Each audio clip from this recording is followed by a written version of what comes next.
just introduce you to Ingleside. Again, if you're here for the validation method training, you are in the right place. Ingleside is really proud to sponsor this training today. It is a topic that I've had the privilege of hearing Maureen teach on multiple times, and it's one of those things that it feels like it should happen annually.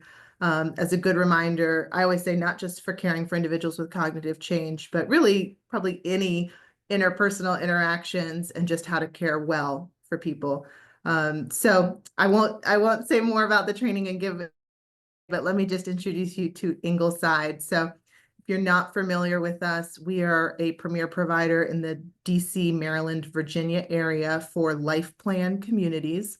We have 3 full life plan communities and have actually added some services for the greater community at each of those campuses. So if you're not familiar, a life plan community does mean that we have independent living, assisted living, and skilled nursing all on one campus.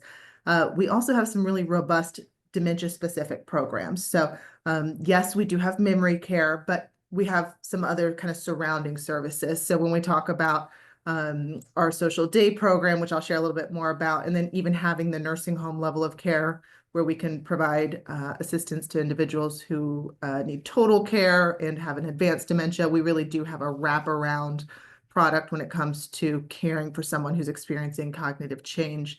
We also have home care services, and we also have tailored concierge services. So I'll share a little bit about this briefly, but just want to introduce you to who Ingleside is.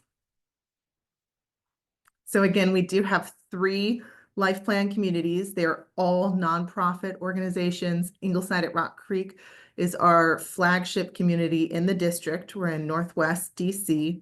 We've been on that property for about 60 years, but our heritage dates back more than 100 years, as we were formerly known as the Presbyterian Home for Widows. So that rich philanthropy goes back deep in our roots, and we continue that. We do have the Westminster Ingleside Foundation, which is a way that we do many, many initiatives, both on our campus and off, but one of the largest ones, employee scholarships, and also our resident supporting fund, which care for residents who've outlived their resources through no fault of their own, and they've been able to stay in our communities.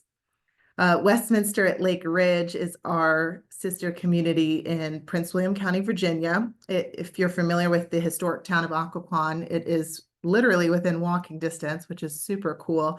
It is our only community that has cottages. It's on 60.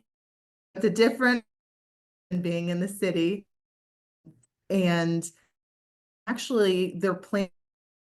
So if that's something that is of interest to you and you think, wow, I'd like to hear more about, we've got some state-of-the-art apartments coming. If you'd like to hear more about that, then tuck away that information, and at the end of this call, reach out to me. I've got my contact information that I'll share. And then Ingleside at King Farm is our baby sister community in Rockville, Maryland. That's where Maureen is joining us from today. They are celebrating 16 years, so they truly are the baby of the 3, a really well thought out area. It used to be a farm on 2,000 acres, and a tiny slice of that where we've got the full continuum, about less than 500 residents in that community. So when we talk about life plan communities, again, it's independent, assisted, and skilled nursing all on one campus. That is unusual. If you're thinking, well, what's the other option? I can share a lot more about that with you separately from this call, but I'll just say briefly, typically most communities will have assisted living and a memory care, or assisted living and independent living. It is highly unusual to have that skilled nursing piece. That's what makes you the full continuum.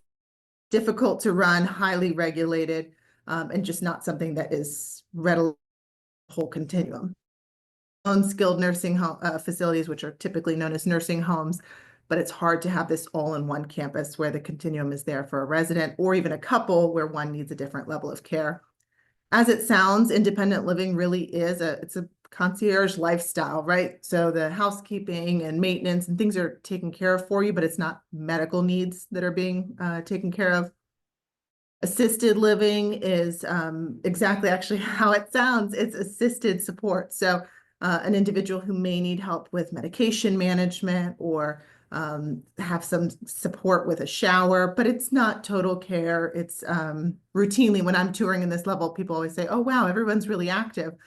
Yeah, that's how assisted living should look, where individuals need assistance, but it's not a total care situation.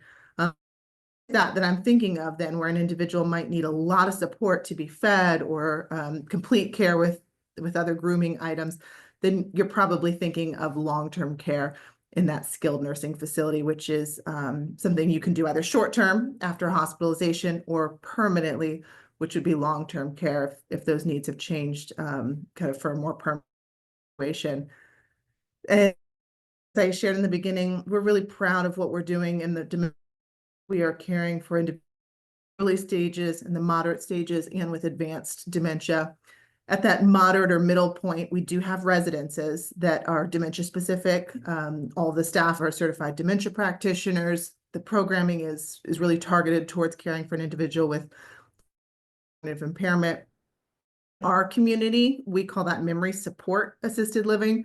It would be comparable to what another community might call just memory care. But for us, we just like to differentiate that this is still a supportive environment. This is not a total care environment. So briefly, I just want to introduce you to Ingleside at Home. This is our home care agency that is able to serve the greater community. So you do not have to be an Ingleside resident to reach out to us and say, hey, I want to learn more about home care. Our plan is to age in place. We love Ingleside, but we're actually not planning on moving there. We want to stay in our home. How do we do that safely? Ingleside at Home is an option. So I could share more with you. And then Ingleside Engaged, another layer of staying at home. If that is your plan, or maybe you're on our wait list and you're saying, I love Ingleside. I can't wait to move to Ingleside, but you don't have anything available. Either way, if you're in your home and you're saying, how do I care for someone with early cognitive change? We don't necessarily want a caregiver because there's not medical needs yet. The social be a great way for 5 or 6 hours a day to have your loved one participating with other individuals who are like them. So you talk about similar careers, similar season of life. It's just a socially stimulating environment where exercise and meals and discussion groups occur. So we have that at all 3 of our campuses. And again, I can share more with you about that. I have my contact information here. So just jot down the number and you're welcome to text or call me. Lastly, Experience by Ingleside is our concierge line. So this is kind of what came out of us saying, you know what, we've got waitlist members who are eager to join our communities, but we do not have anything available. How do we meet them in their home setting, share our vendor list with them and help them in a healthy way age in place at home until something comes available. And now it's expanded. You don't have to be on our wait list. We have individuals who will schedule those services with you. And it can be anything from dog walking to grocery shopping to personalized meals. So if that's something that would be of interest to you, again, I can share more about that as well. So lastly, you're in a series right now. So we started our Navigating Dementia 2025 education series in January. So this is our 3rd session today with Maureen. If you would like to register for the 4th session in April, it's on the 16th at 11 a.m. And I will put in the chat register for that event. It will be on solo aging and cognitive change. If you have not heard that term before and you think is solo aging what it sounds like, it is. It's an individual who is either not partnered or doesn't have adult children or may have adult children, but they are in the Foreign Service and they're on a different time zone and they're so they feel as though they are aging in a solo capacity. So they don't have someone in their home who can support them and they want to make a plan. Or you may have somebody in one of your social circles who you say, you know what, I think they're a solo ager with cognitive change and I want to learn how to help them. So join us in April. My cell is here on the screen and please write it down. You're welcome to reach out to me with any questions. I will connect you with the right people in our organization or beyond. So Maureen, I've taken enough of your time. I'm excited to hear from you once again on the validation method, and I will stop sharing my screen and allow you to share yours. Thank you.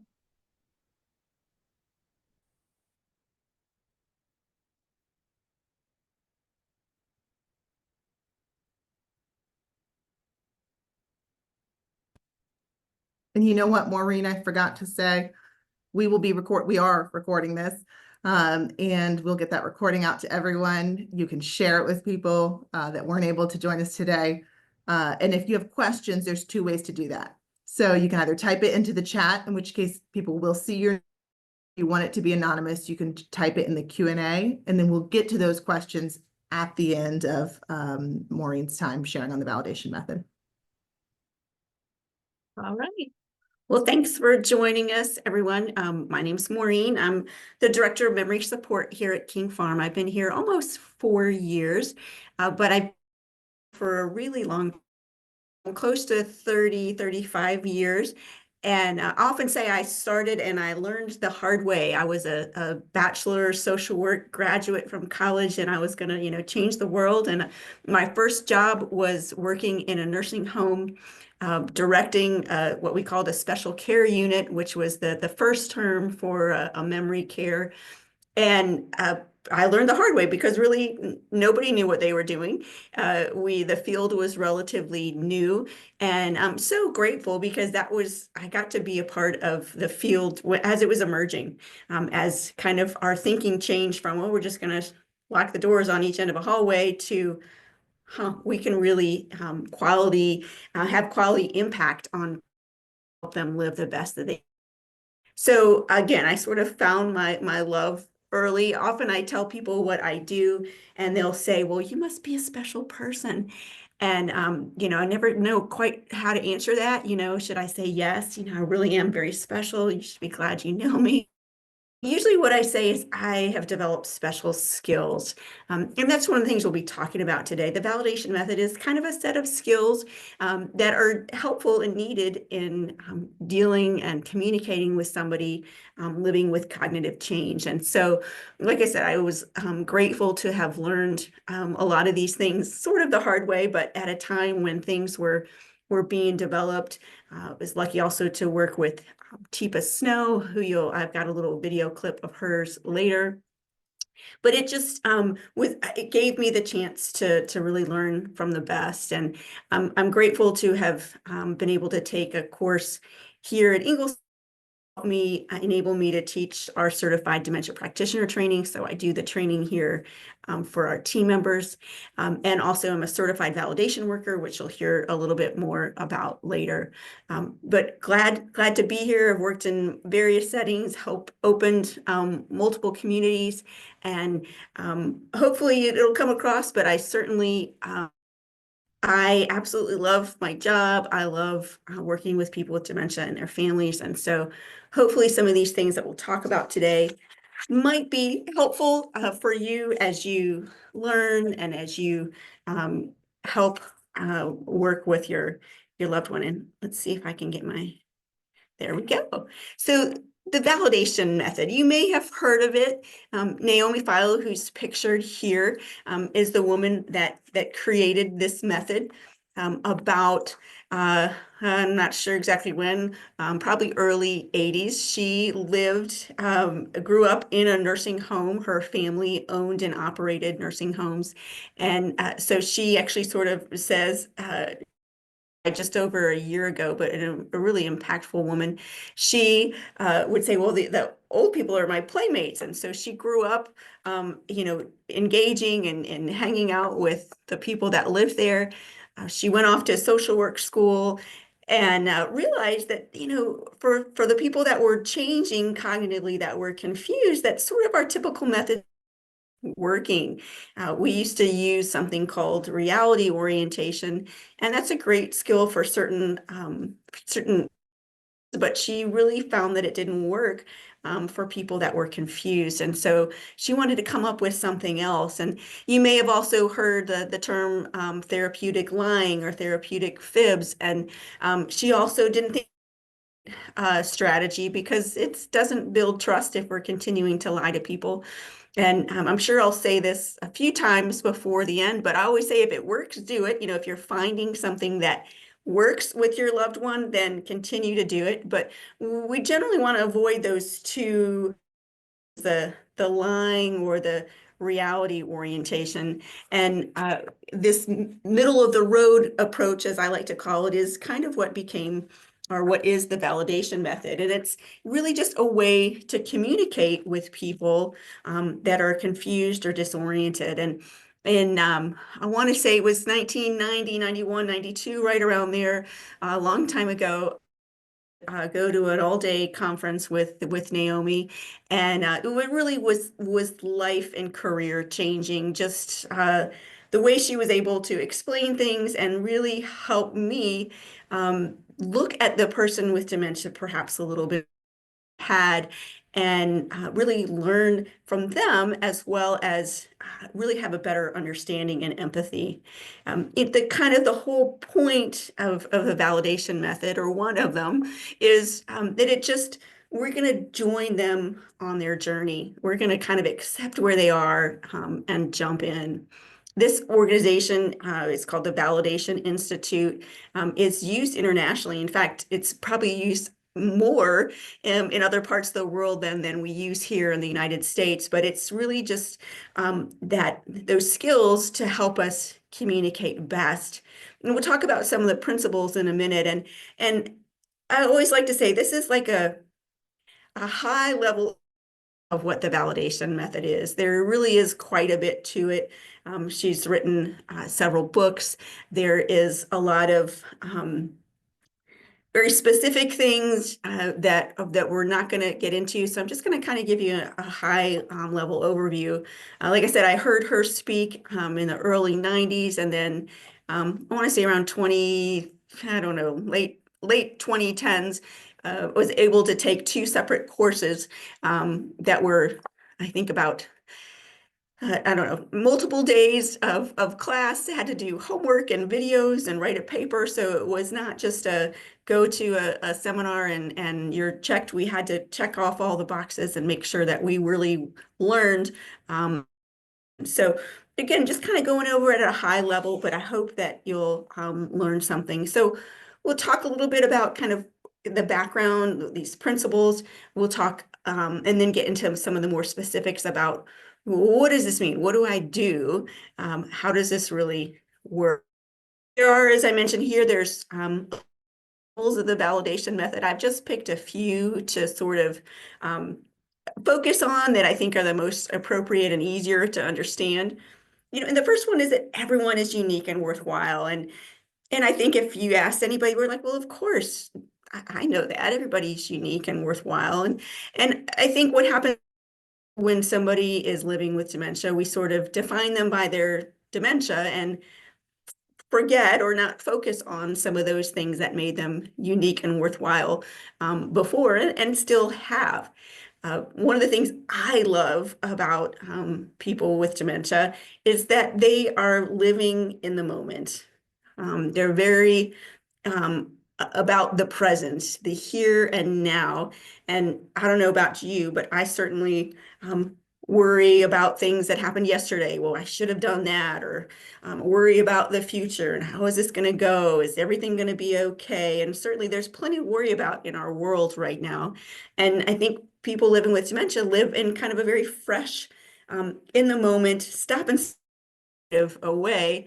And that's not true of everybody. And I certainly don't mean to make light that it's easy, but I do find that there's really a beauty in the freshness in which they live.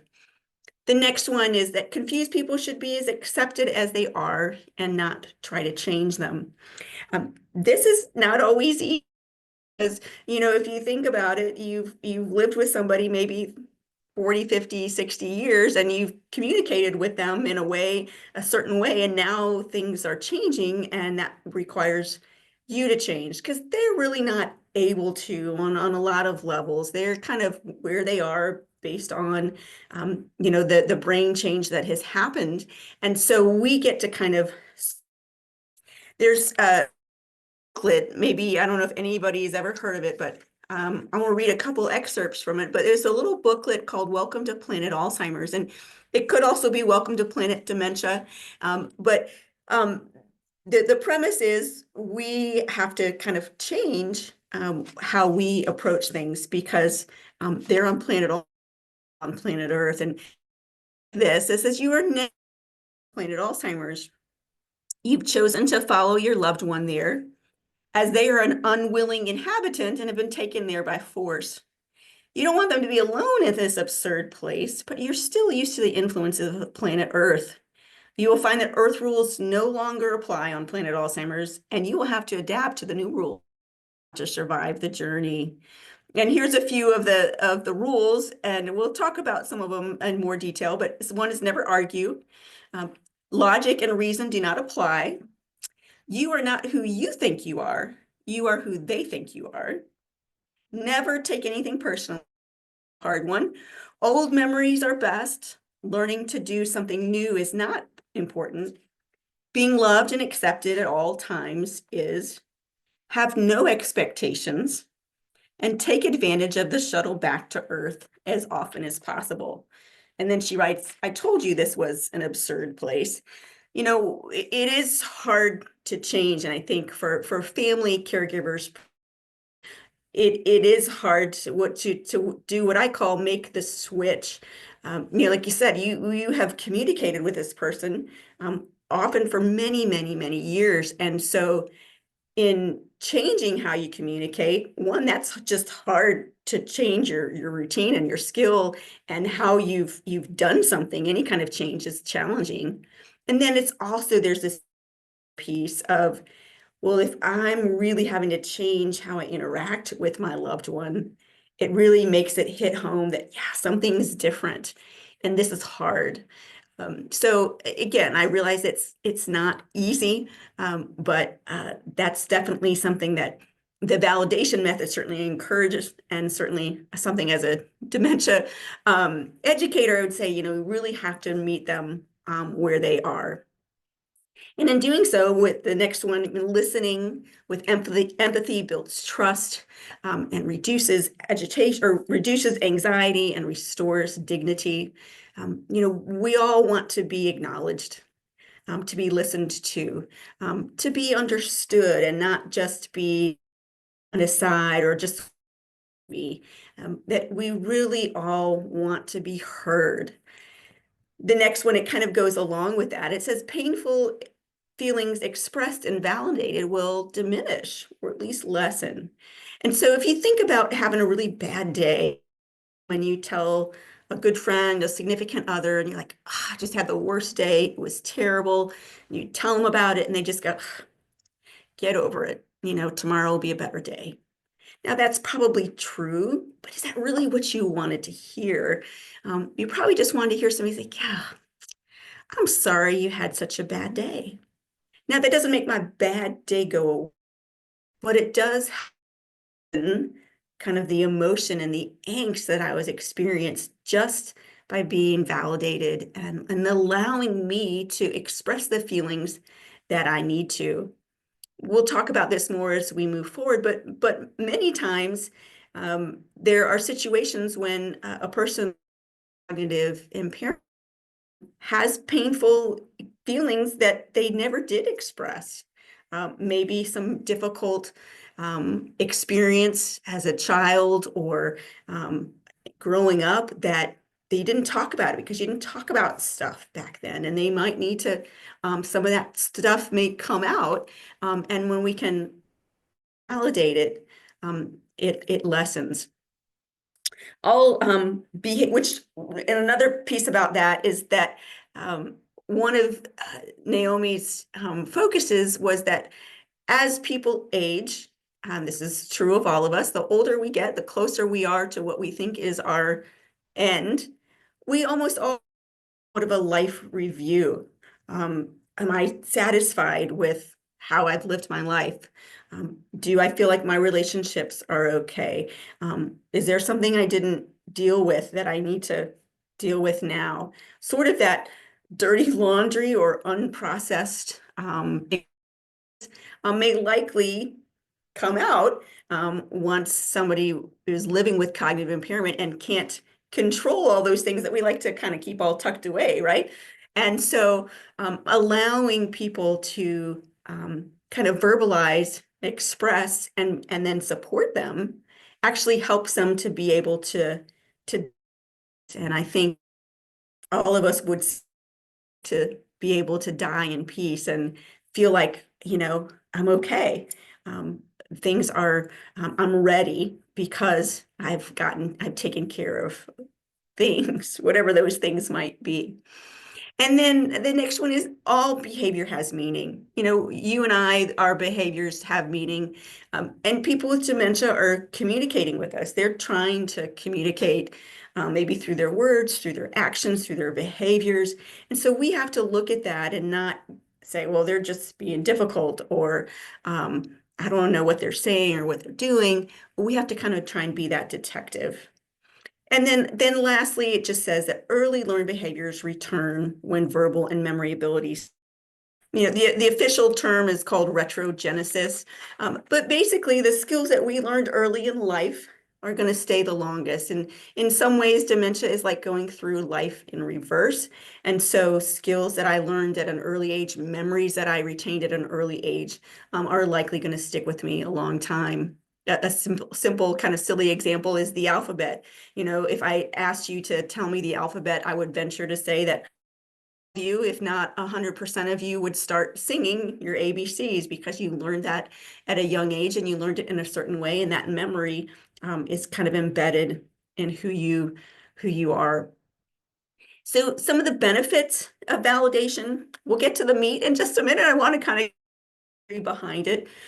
Kind of makes sense, and that's what I often say. Good dementia communication is somewhat common sense, but it's kind of stepping outside of our normal sort of fix-it mentality. So it increases self-worth. You know, if you feel validated, listened to, heard, that helps you feel better, which in turn lessens anxiety and stress. And often it increases your social skills. You're able to have a little more confidence. And so maybe you're going out and saying things more. It does provide that support for unfinished business potentially. It can really decrease caregiver burnout. You know, caring for somebody with cognitive change is challenging. You know, you kind of never know what you're going to get. Every day is different. Some days things go really well, some days not so much, and sometimes it changes minute by minute. And if we can learn, I always say it's easy for me, not necessarily easy, but easier as a professional. I can person for who they are right now. I don't have, 60 years of history with them. It's not my spouse, it's not my mom. And so I can kind of join their journey a lot easier. I can make that switch and communicate with them differently, which allows, it's not stressful. We're not getting into this sort of confrontational sort of pushback kind of stance. We're going through this together, and it is, like I said, that's a component of needing to sort of make a switch. It can decrease depression. If you're feeling better about yourself, it's going to help relieve some of that, and potentially, in lots of ways, it can help affect mood and behavior, and decrease sometimes the medications that we use to help those things. So how do I do it? So I've kind of laid out this foundation of, we want to value people. We want to join their journey. We want to allow them to share their emotions and their situations. So what do we do? And really the first thing is just to center yourself. And it's sort of a fancy way of just saying, hey, take a deep breath. It's stressful. And so if you can be at a better place yourself, you're going to in turn be able to support your loved one more effectively. Whether that's taking some deep breaths, there are exercises you can find on YouTube, meditations, anything that just kind of helps you shift your attention and be able to focus on what's happening. And then sort of calibrate. I think it goes in part with sort of making that switch of, okay, they're on planet Alzheimer's right now. They were on Earth just a few minutes ago, but now they're switching and they're on planet Alzheimer's. So I got to change. I got to calibrate myself to planet Alzheimer's, and I need to look at things a little bit differently, and approaching with empathy. Thinking for a bit, what would it be like if I were them? I would be a little unsure. I probably wouldn't like people nagging at me, telling me that I'm doing something wrong. So finding kind of that place where you can see a little bit of the struggle that they're going through. And then often say you want to rephrase it. So if somebody says something, I had a lady almost every evening, she'd say, I'm looking for my youngins. And she'd go walking around, it's like dinner time, and she's looking for her youngins. Now I don't remember exactly how old she was, but say she's 85. Her youngins are all grown up and have youngins of their own. But in her mind, going back to that retrogenesis kind of thought, she's thinking her children are young and perhaps that she needs to get to them. She needs to cook dinner for them, whatever it might be. That's where she's at. And so I can't just casually say, Iola, that was her name. Your kids are fine. They're all grown up. They're taking care of their own kids. And that wouldn't have satisfied her because she is looking for her youngins. And so I use this method. I take some deep breaths, kind of think about where rephrase her question or her statement and just say, you're looking for your youngins. I'm not lying to her. I'm telling her, oh, don't worry, they'll be here later. I'm not telling her, Iola, you're 85, your kids are all grown up.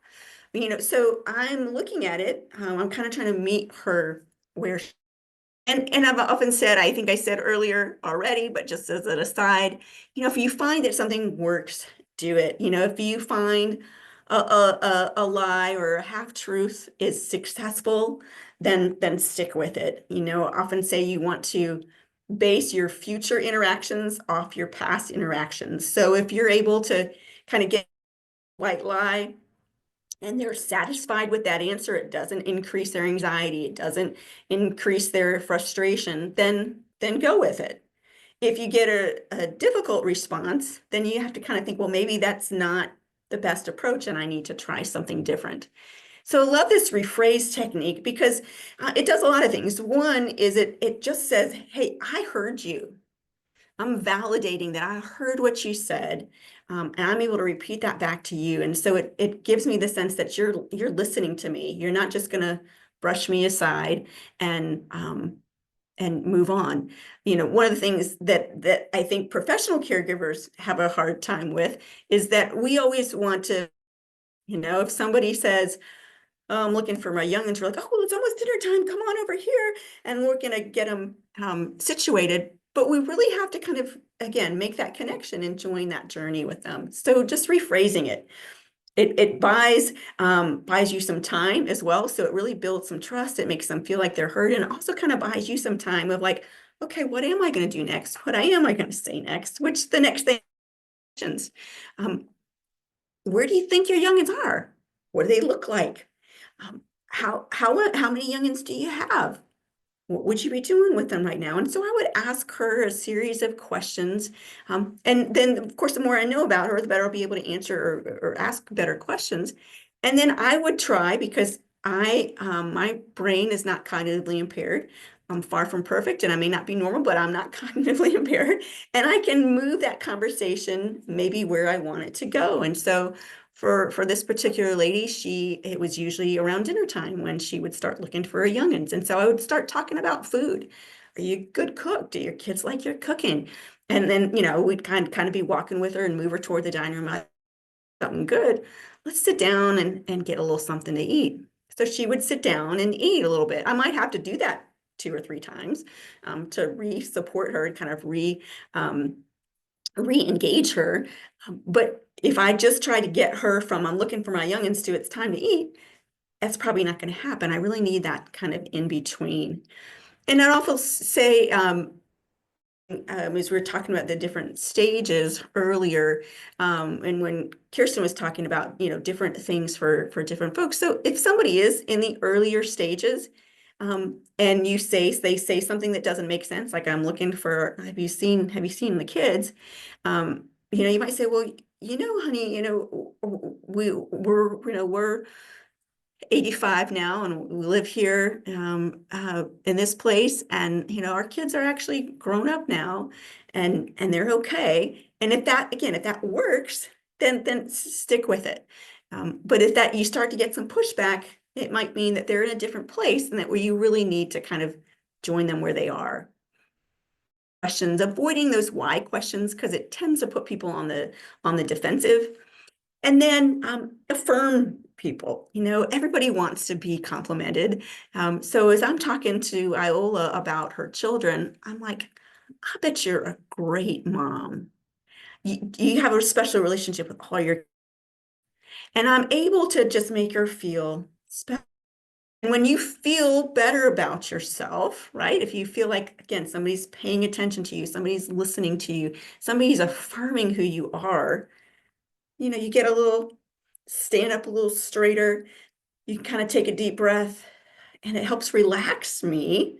The endorphins are good chemicals are shooting up in my brain, which lessens some of my anxiety and stress.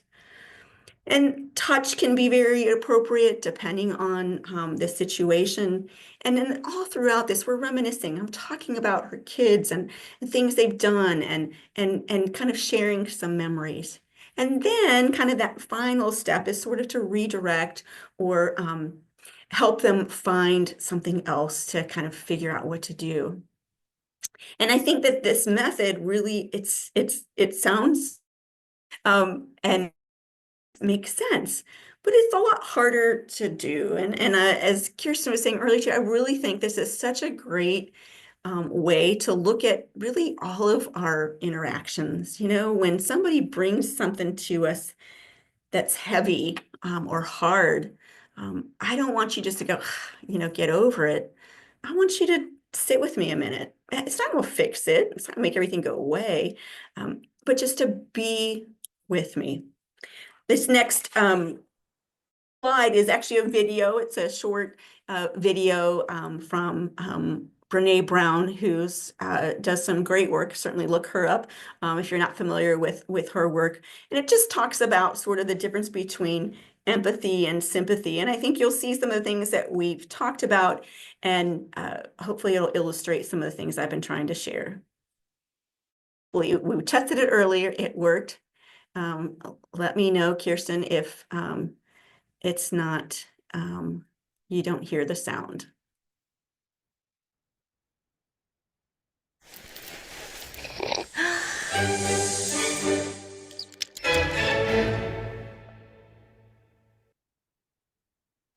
So what is empathy? Why is it than sympathy?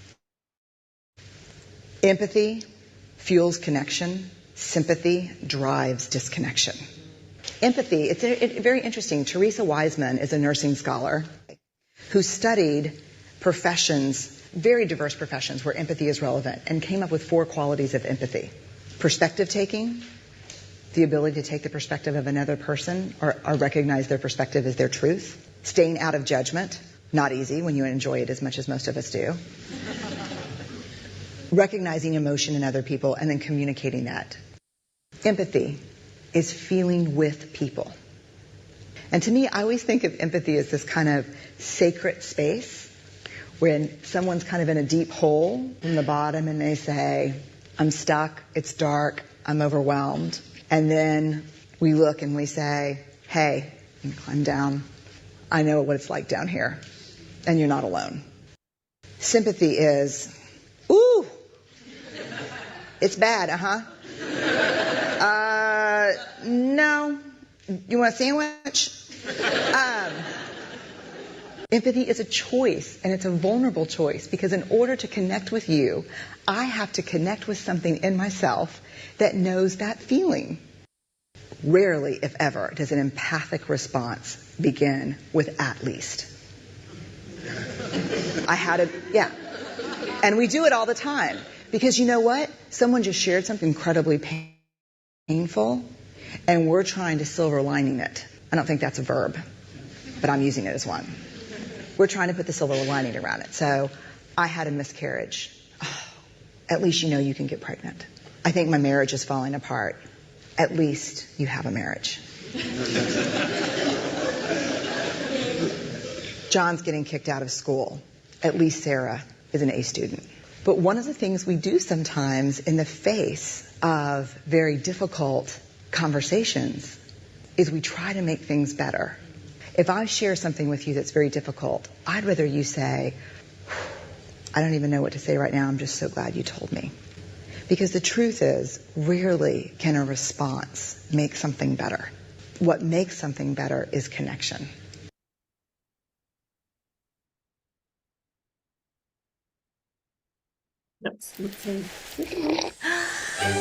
There we go. So I hope you found that helpful. It's one of my favorite videos. I show it frequently. So I think it just helps us really see that it's really about the relationship. It's about the connection. We don't always have the right words to say, but just being with somebody. Some other, we talk about the validation method a lot because it's verbal communication, but we can also do this method quite extensively if somebody is. So sometimes we use a technique called use ambiguity so if somebody's not able to really articulate what's going on, we try and pick up on the things that they're saying, how they're saying it, and sort of say, oh, I think I see what you're saying, or it looks like you're upset about that. Can you tell me more? And again, sort of have a conversation, try and develop a connection, even though I might not totally what it is that matching their emotion is incredibly important. I'll talk about this when I give a kind of to share a story about one of my favorite people that I've worked with dementia. But again, I think we want this. If you come in, all upset one day and somebody's like, how day? It doesn't feel like we're on the same page. And so really kind of trying to be with that person. And in a lot of ways, respects, validation method costs us something, and a little bit kind of like that video. So we have to kind of go to a place where I may not understand exactly what you're relate to a time that I've been really sad or I've been really mad or whatever it might be. Touch is incredibly helpful.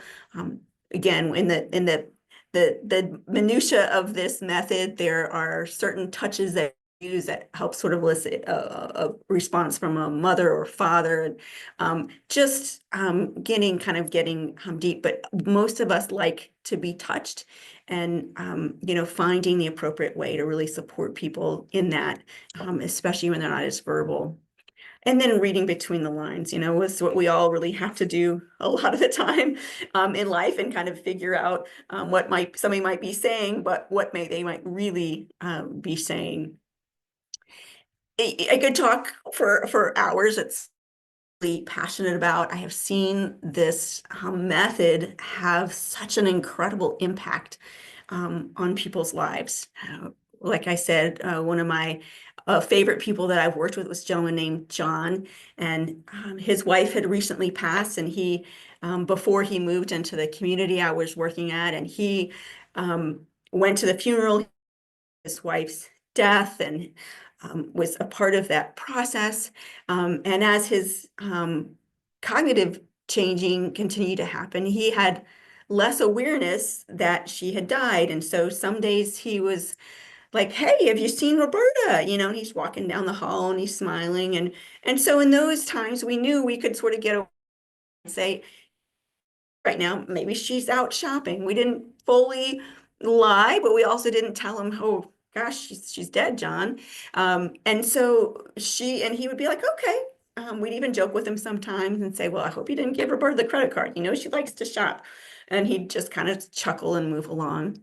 And there are other times when he would bring the memorial program to my office, and he would say, I really miss Roberta. She's gone, isn't she? And I'd say, yeah, I'm sorry. I know this is hard. You really miss her, don't you? And those were the easy situations. It was still hard to watch somebody grieve. But the hardest situations, when he would come frantically through the neighborhood, or she's like, I got to get to Roberta. Something's wrong. And he was basically thinking at that moment, literally in the dying process, to her. Now, obviously, that's not going to happen, right? I can't reproduce that, nor would we really want to. And so I would use this method, and John, you're worried about Roberta. I'm trying to match his emotion. I'm like, not like, yeah, she's fine. she's out shopping. So I jump in to where he is. I would ask him some of these questions. Well, where is she? Is she at the hospital? Do the kids know what's happening? Some days he could articulate some things more than others.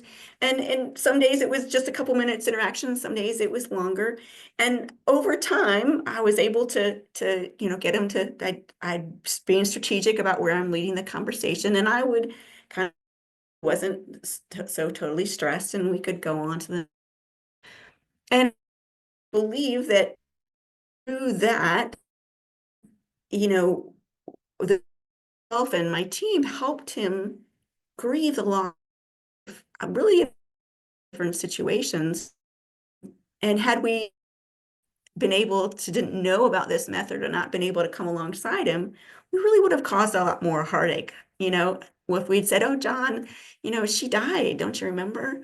And he might re-grieve his wife as if it was for the first time. Or if I said, "Oh, she'll be back later," and she didn't come, he's not going to trust me. And because of the interactions that we did have over time, my team would tell me that on the days I was not there, he would go to my office and look. He would look in my windows and look at the door to see if I was there, because we developed this relationship of trust. And it really was just a beautiful thing to I've seen lots of that I've worked with that I think shared some really hard things. I think I've worked with some that I think had some abuse in their background, some that wanted to have children and never did, but were grieving that loss. And so just allowing people to be where they are. It takes time to develop these skills. And I often say, I'm so good at it at work. I mean, I'm not perfect at it by any means, but I can make that switch really easily. I don't do it as well in my personal life. I often tell the story about my daughter, and she knows that I tell this, but she's 24, but she's had some chronic health issues. And, I was for a while the go-to person when she was feeling bad. She would call me or text me, and I would say, "Well, have you taken your medicine? I'm trying to fix it, right? I'm trying to make everything better. That's what moms do, right?" And I was like, "Have you taken your medications? You call the doctor? Have you rested? Da, da, da, da, da, da." And what she really wanted was for me just to say, "Honey, I'm sorry that you don't feel well today. I care, and I know this is really hard." And so again, it cost me something, because in my fix it mode, maybe it's made easier on me because I think I can fix it, when she just wants somebody to be with her. Every situation is different, where they are in the disease process, what situations they've been through, your time and abilities. But I think at the end of the day, we all really want to be validated.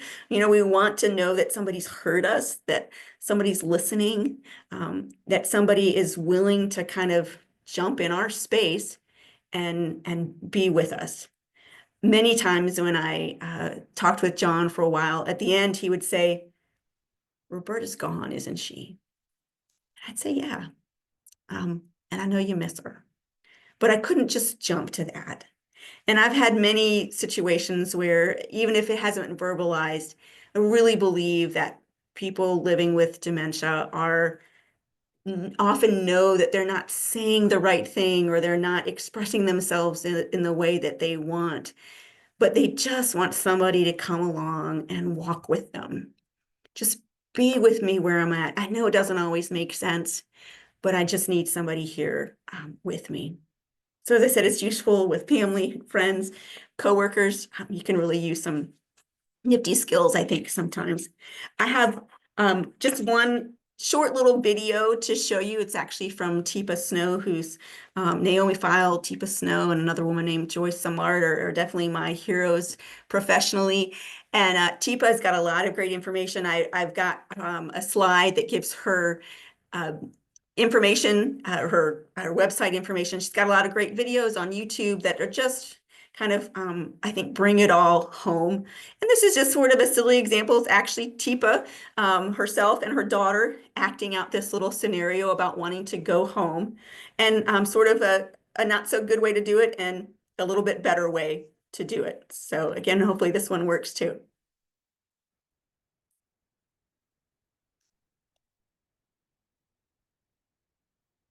I want to go home. Come take me home. Yeah, come on, take me home. You live here. No, I don't. Yes, This is your house. This isn't my house. This is where Take you me live here home. with me now. Why are you doing this? Mom, come back inside. This No, is I'm not silly. going to It's go too cold inside. out I'll here. just walk To where? home. No, this is your home. Ugh.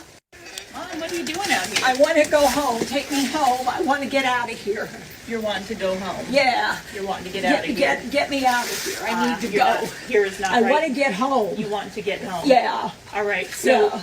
look, I've got food on the stove. Can we eat first and then we'll get out of here? Well, you can eat. I'm not hungry.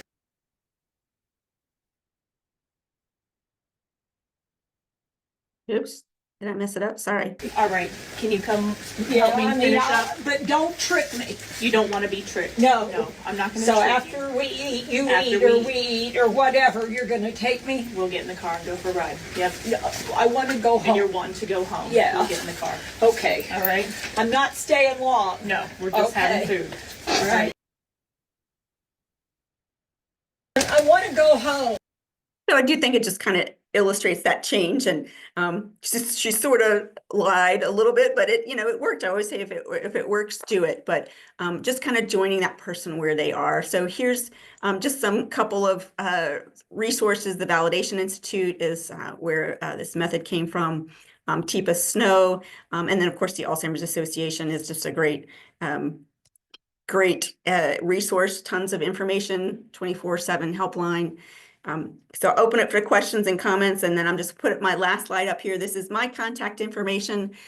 Feel free to give me a call or email if I can help. And thanks for your time. It's always a little awkward on Zoom to know exactly how you guys are responding. So if I'd love to have your comments or questions, and I think Kirsten's going to try and pop back on.